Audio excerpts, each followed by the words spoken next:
All right, I'm on hole number one of the Silver State Tournament, and I'm in the opening round of the Ricky Division. I'm in my 99 account, so I got some low-level clubs here, and we're going to see what we can get done. Now, there's some of these holes that'll be a little bit tougher with lower-level clubs, but there's a lot of holes in this tournament that is, if you know the numbers for your clubs, it's not really going to matter. So the par fours, you have just as good a chance with lower developed stuff as you do with upper. Some of it is about balls, so if you've got some bigger balls or lower wind balls, you may have a better chance, but if you know your numbers, and I'm playing pretty much with a straight pack.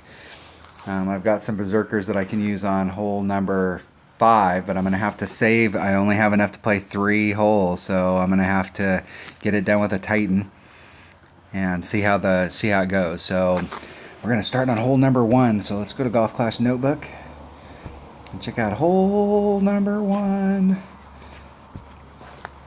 I really think with the lower level clubs, there are a few holes in here, the par 5s, that you're going to have a slightly diminished chance for, especially hole number 3, you're going to have a slightly diminished chance for Albie, but you're still going to have shots. And so even if you've got lower developed clubs, if you play them right, you can get some pretty good scores. So let's see if I can play the clubs right. All right, I'm going for it.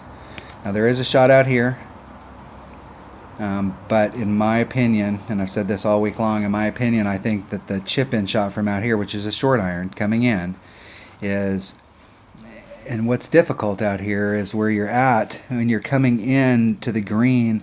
There's a little bit of a curve right here at the end. It's hard to get a straight line at it. If you're way up here, you can get a little bit better straight line at it, but this rough right here comes into play, and you'll catch this rough quite a bit. Now, in a past tournament, the wind was blowing this way, and I know I was making like a 20% wind adjustment and getting really close to it, but I'm not sure if you need to do that with every wind angle, but it's very difficult to get in coming in this direction. There's a lot of movement right here on the green, and it makes your ball take an irregular bounce. I think that I have just as good a shot of hitting it from the sand and getting it in the hole, because now it just boils down to hitting it perfect, as I do from hitting over here, which you also have to hit perfect, and you have to line it up, and you have to make all these big adjustments.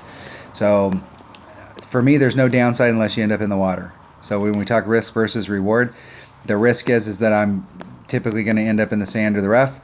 The reward is that I could be on in one making a putt or making a short chip from up here, which is a lot better than trying to do the shot from over here. So I'm going for it. So I've been trying to figure out all week long, like, what's the best way to get up there, and I haven't figured out the best way yet. But I'm going to take a Kingmaker, or excuse me, I'm going to take a Titan, the king of balls, and a big Tapa. And all things being even, those should be the only 2 things I need. I'm bringing my usual suspects in this bag, which is a Firefly, machete, and a Malibu. And I'm bringing the machete because of the clubs that I have, which are, I have 2 options, rough cutter or machete. So I can hit 88 yards or 98. Number one thing for rough iron for me is distance is always a factor. The other thing about the machete that's really good is the machete's got lots of backspin. So for a low level account, this gives you lots of options. It's got pretty good distance, it's very accurate, and it has lots of backspin. For my sand wedge, I've got a few more options, but the Malibu is definitely the most accurate of the bunch, and I get really good ball guide. Typically, I find when I'm doing a sand wedge, I don't, the topspin, backspin's not as big a factor. But what we're looking for, once again, is power. And the best hitting club in the game is the Spitfire at 120. It starts off, so you're off from that, but with the ball guide and stuff, the Malibu is a great choice. And I'll play the Malibu probably until I get a Spitfire. Every now and then I'll throw in a Houdini just because you need a backspin club, but I don't have that option. So my bottom 3 are going to stay there. I'm bringing a Firefly because a Firefly gives me that ball guide, or that top spin, and it gives me great ball guide. It's not very accurate, but the top spin and the ball guide will help you out a lot on lower level clubs. So those are going to be my normal 3, and I'm not really going to move off of those for the whole tournament.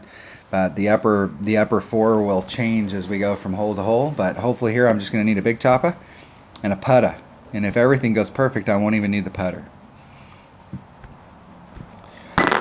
This is a hole that if you can catch and get on over there, you can get a hole in one. So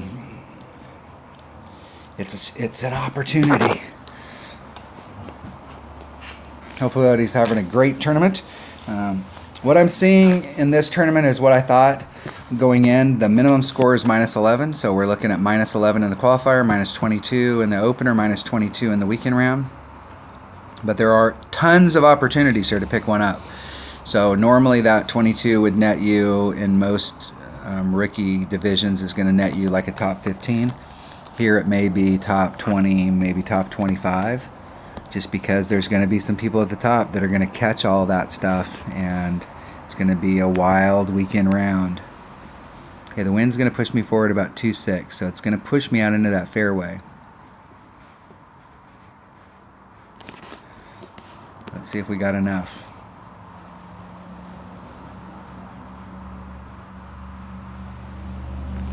Hitting it great to the right. See if that wind was enough to throw me off to the other side. Oh, almost caught that. Almost caught it. That's what I'm looking for, is to clip that little finger right there so it slides right over the top of the sand, and that great to the right cost me.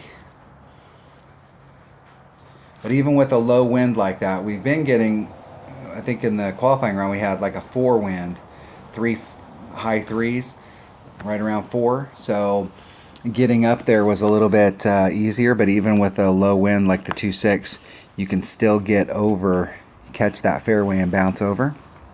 That great to the right is what cost me. So my opponent's hitting to the other side, so we're going to get a good look at what we got going on over here. And they got good distance, so they can get a pretty good look at the hole.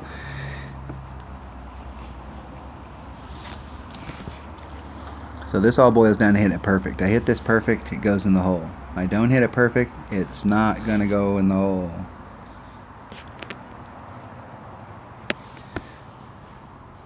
I want to put a little bit of backspin on it. I'm going to get right at it. Now let's adjust out that wind. So I'm going to come off the cup just a little.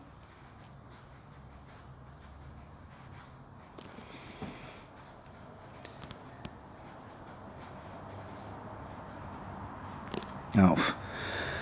Ah. Anticipation. Anticipation. It's making me wait. I think if I'd have tried just a little bit harder, I could have sliced that.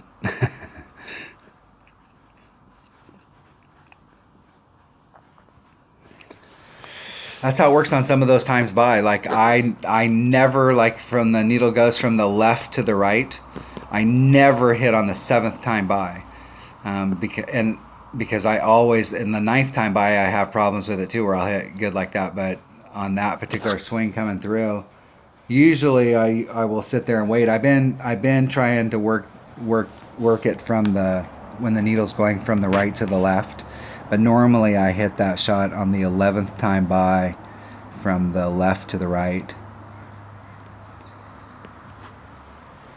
Well, my timing's been a little bit off on my left to right, so I've been trying to get my timing right on my right to left. And then once I get my timing back, then I can go back and forth either way, whichever feels more comfortable. Some people are like, they do not like to hit when it's going the opposite direction, and I don't like to put myself in that position, because sometimes I take so much time setting it up that I have to hit it like on the 1st time by, or I have to hit it on the 2nd time by. And so I try not to get into the rhythm where I have to hit it from one direction or the other. So if I was playing baseball, I'd be a switch hitter. All right. Good game. Good luck in the tournament. All right, that was a disappointing hole number 1, but the deal is that the whole goal here, I'll tell you going in, the whole goal with my lower level clubs, my whole goal is to shoot a -11, so I'm looking for a -22 at the end of this. And if I can pick any shots up, and there are plenty of opportunities to pick shots up, if I can pick them up, my whole goal is to not lose them. So the whole deal is that I want to, with my eyes closed, be able to shoot the minus 22. And I want to give myself an opportunity on every hole to pick one up. And so with these lower level clubs, my goal is that, you know, it's very possible to pick up a couple shots on each side. So we could very easily be at minus 26. And with lower level stuff, a minus 26 is going to put me up towards the top, and I'm going to go into the weekend round with killer tiebreakers. I'll still go into the weekend round with good tiebreakers if I shoot a 22. In the qualifying round, I shot a 13, so it's very possible to shoot a 26. So that's the what I'm shooting for. But I want to play to just minus 11 per side, minus 22, and then see where the chips lie. So I'm not too upset when I don't make those shots. The whole goal is that I gave myself that shot. All right, that was hole number 1 of the Silver State tournament and the qualifying, or excuse me, the opening round of the rookie division. Thanks for watching.